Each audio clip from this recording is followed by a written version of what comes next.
Implementasi program jaminan kesehatan nasional sampai saat ini masih harus menghadapi banyak rintangan ya, mulai dari permasalahan keakuratan data peserta BPJS Kesehatan, kemudian juga perdebatan soal kenaikan tarif, temuan berbagai tindak kecurangan di operasional BPJS Kesehatan baik di pihak rumah sakit ataupun peserta, sampai kepada masalah defisit atau penumpukan utang BPJS Kesehatan. Nah, inilah yang membuat pemerintah kemudian terus berupaya melakukan berbagai cara untuk memperbaiki tata kelola sistem layanan kesehatan di Indonesia. Dan yang terbaru, pemerintah berencana menghapus sistem kelas peserta BPJS Kesehatan dari yang semula kita tahu terbagi menjadi 3 kelas peserta mandiri. Nah, nantinya itu akan disatukan menjadi hanya 1 kelas. Apa sebenarnya mendasari rencana pemerintah ini dan apakah ini memang bisa menjadi obat ampuh untuk mengatasi setiap penyakit yang ada di tubuh BPJS Kesehatan atau sistem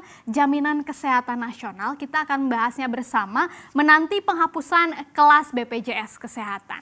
Nah, Menteri Kesehatan Terawan Agus Putranto mengatakan bahwa pemerintah ini berencana menerapkan kelas standar untuk pelayanan BPJS Kesehatan ya, dan artinya sistem kelas 1, 2, dan 3 yang selama ini berlaku untuk peserta mandiri atau yang bayar sendiri itu akan dihapus dan digabung menjadi hanya 1 kelas yang disebut dengan kelas standar. Nah, menurut Terawan ini penerapan kelas standar sudah sesuai dengan amanat Undang-Undang Nomor 40 Tahun 2004 tentang Sistem Jaminan Sosial Nasional. Jadi kalau kita baca undang-undang tersebut di dalam pasal 23 ayatnya yang keempat, dalam hal peserta membutuhkan rawat inap di rumah sakit, jadi rawat inap ya, maka kelas pelayanan di rumah sakit itu diberikan berdasarkan kelas standar. Di situ sudah disebutkan. Jadi aturannya sebenarnya sudah lama nih. Jadi semuanya nanti akan membayar sama, kemudian mendapat fasilitasnya juga sama. Nah, peserta yang menginginkan kelas yang lebih tinggi daripada haknya atau lebih daripada fasilitas kelas standar ini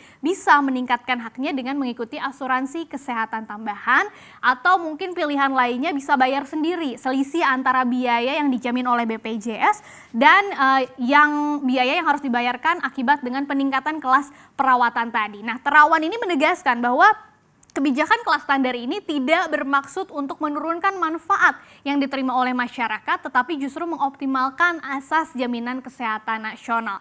Dan Dewan Jaminan Sosial Nasional atau DJSN juga menyebut setidaknya ada 5 dampak positif dari penerapan kelas standar ini. Yang pertama tentu ya yang jelas kelas standar ini akan mewujudkan kesetaraan layanan yang diterima oleh seluruh peserta BPJS Kesehatan. Jadi tidak ada lagi yang dapat pelayanan rendah ataupun tinggi. Kemudian proses administrasi dan klaim juga akan menjadi lebih sederhana. Selain itu, kelas standar ini juga dinilai akan mengurangi potensi fraud atau kecurangan yang tadi sering terjadi. Kemudian yang terakhir, kebijakan ini juga diyakini akan mengoptimalkan koordinasi layanan kesehatan. Tapi pertanyaan selanjutnya, apa saja sih sebetulnya pertimbangan pemerintah dalam menentukan kriteria untuk kelas standar ini? Kita lihat ya. Setidaknya ada 4 pertimbangan utama. Yang pertama adalah mengutamakan keselamatan pasien tentu saja. Kemudian yang kedua, letak ruang inapnya harus di lokasi yang tenang, aman, dan nyaman. Dan yang selanjutnya, ruang rawat inap juga harus memiliki akses yang mudah ke ruang penunjang pelayanan lainnya. Kemudian yang terakhir atau yang keempat, ruangan perawatan pasien di ruang rawat inap juga harus dipisahkan berdasarkan jenis kelamin, usia, dan jenis penyakit. Nah, kebijakan kelas standar ini rencananya akan diterapkan bertahap, paling lambat sampai 2022 baru benar-benar full ya. Nah, pada tahun kemudian ini juga harus dipertimbangkan bagaimana sih sebenarnya waktu yang tepat, karena bisa saja di tahun 2021 dibuat menjadi 2 kelas dulu, kemudian sebelum akhirnya menjadi 1 kelas. Jadi masih menjadi perdebatan juga. Namun Menteri Terawan justru berharap ini bisa selesai pada akhir kuartal kedua tahun ini aturannya ya. Yang pasti sebelum berlaku tentu masih ada banyak hal nih, masih banyak PR yang harus disiapkan. Mulai dari yang pertama, definisi dan kriteria kelas standarnya tuh yang seperti apa sih spesifiknya. Kalau ini kan baru pertimbangan secara umumnya saja.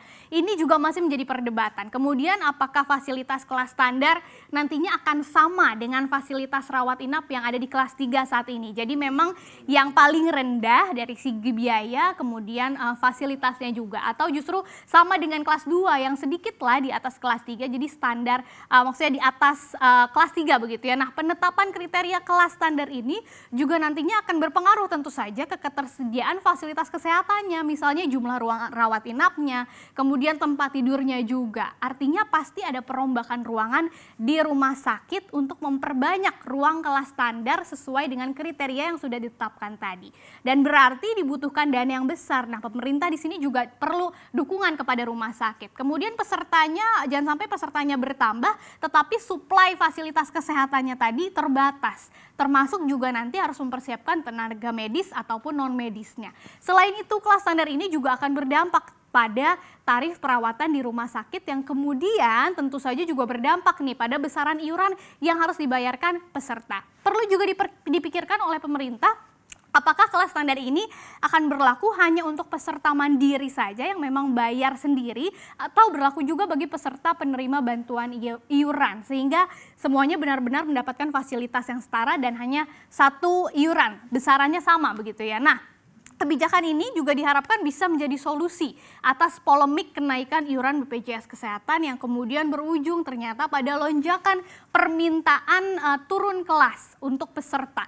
Nah, demi menghindari membayar yang lebih mahal ya, jadi pada berbondong-bondong nih turun kelas. Nah, berdasarkan data BPJS Kesehatan kita lihat bahwa pada akhir 2019 ketika waktu itu beredar kabar iuran BPJS akan naik bahkan sampai 100% sesuai dengan Perpres 75 tahun 2019, ada sekitar 1 juta peserta BPJS mandiri yang memutuskan untuk turun kelas, baik dari kelas 1 ke kelas 2 atau kelas 2 ke kelas 3, bahkan ada yang dari kelas 1 ke kelas 3. Kemudian setelah berlaku di awal tahun ya 2020 masih ada juga sekitar 746.000 peserta mandiri yang kemudian turun kelas. Baru setelah bulan Maret keluar keputusan Mahkamah Agung yang kemudian membatalkan kenaikan iuran sehingga besaran iurannya kembali lagi seperti semula, jumlah peserta yang turun kelasnya sudah mulai turun drastis nih ya, menjadi hanya sekitar 120 ribuan orang dan sampai akhirnya per Mei 2020 lalu hanya ada 49.000 orang atau peserta yang turun kelas. Meskipun akhirnya pemerintah kembali menerbitkan Perpres baru, Perpres 64 tahun 2020. Isinya juga kembali menaikkan iuran BPJS, tapi nominalnya atau kenaikannya tidak sampai 100%. Per 1 Juli 2020 mendatang akan berlaku tarif baru dari BPJS Kesehatan ini. Nah, kalau semakin banyak peserta yang turun kelas, maka pemasukan iuran BPJS kan tentu tidak akan maksimal nih. Apalagi kalau kepatuhan membayar iurannya akan semakin berkurang dari peserta. Sedangkan jumlah klaim mungkin justru malah akan semakin membengkak, apalagi di tengah pandemi seperti ini. Nah, ujungnya apa? Ujungnya BPJS Kesehatan masih lagi berkutat ke hal yang sama, yaitu defisit ya. Kalau kita lihat berdasarkan proyeksi BPJS Kesehatan, sebelum adanya putusan Mahkamah Agung yang membatalkan kenaikan iuran BPJS sampai 100%, keuangan BPJS Kesehatan seharusnya masih bisa surplus sampai 3,8 triliun rupiah. Tapi begitu putusan Mahkamah Agung keluar, kemudian keluarlah atau terbitlah Perpres 64 yang baru dan berlaku mulai Juli nanti, maka BPJS diprediksi masih akan mengalami defisit. Meskipun nominalnya berkurang jauh besar ya, menjadi 185 miliar rupiah. Kemudian BPJS Kesehatan juga menyebut per Juni atau sampai 11 Juni 2020 masih ada utang jatuh tempo dari BPJS ke rumah sakit atau gagal bayar yang harus dibayarkan sebesar 6,5 triliun rupiah ya, dengan posisi keterlambatan utangnya maksimum dalam 28 hari kalender. Namun BPJS Kesehatan menyebut kemungkinan bakal menerima pemasukan nih dari pemerintah untuk bisa membayarkan utang ini melalui anggaran penerima bantuan iuran atau PBI selama satu bulan. Besarannya itu sebenarnya didapatkan 4,1 triliun rupiah. Tapi BPJS Kesehatan mengusulkan juga supaya pembayaran PBI ini khusus di bulan Juni ini bisa dibayarkan untuk 2 bulan sehingga diperoleh pemasukan 8,2 triliun rupiah supaya utang jatuh temponya bisa benar-benar dilunasi di bulan ini. Tapi memang ini masih dalam proses. Nah, apakah penghapusan kelas yang tadi kita bahas, kemudian pembuatan kelas standar akan mampu mengobati finansial BPJS Kesehatan sepenuhnya? Ternyata menurut sebagian pihak nggak juga ya. Bahkan salah satunya BPJS Watch ini menyebut bahwa kebijakan kelas standar ini memang mungkin bisa mengurangi defisit BPJS Kesehatan, tapi tidak sepenuhnya menghilangkan. Kenapa? Karena masih ada potensi kecurangan atau fraud selama masih menggunakan diagnosis dokter. Misalnya ketika pasien hanya demam rendah, tapi kemudian dokter dokter mendiagnosa ternyata demamnya tinggi sehingga harus dirawat inap. Atau mungkin ada banyak praktik kecurangan lainnya yang selama ini membuat BPJS harus membayar lebih besar klaimnya. Belum lagi adanya kelas standar ini bisa-bisa juga berpotensi nih membuat masyarakat khawatir bahwa tadi pelayanannya mungkin bisa turun. Artinya mungkin saja tingkat kepatuhan membayar iurannya bisa semakin menurun. Ngapain? Karena kan pelayanannya turun. Dikhawatirkan akan bisa timbul persepsi seperti itu. Nah, pertanyaannya mau dibawa kemana nih BPJS Kesehatan ya? Karena tadi dikatakan belum tentu bisa menghilangkan defisitnya. Kemudian belum tentu juga masyarakat bisa sepenuhnya patuh membayar iuran. Yang ada justru malah dikhawatirkan malah semakin tidak patuh karena dianggap fasilitas kesehatannya dengan kelas standar ini justru akan semakin berkurang. Jadi mau dibawa kemana sebenarnya BPJS Kesehatan? Apa solusi yang paling tepat?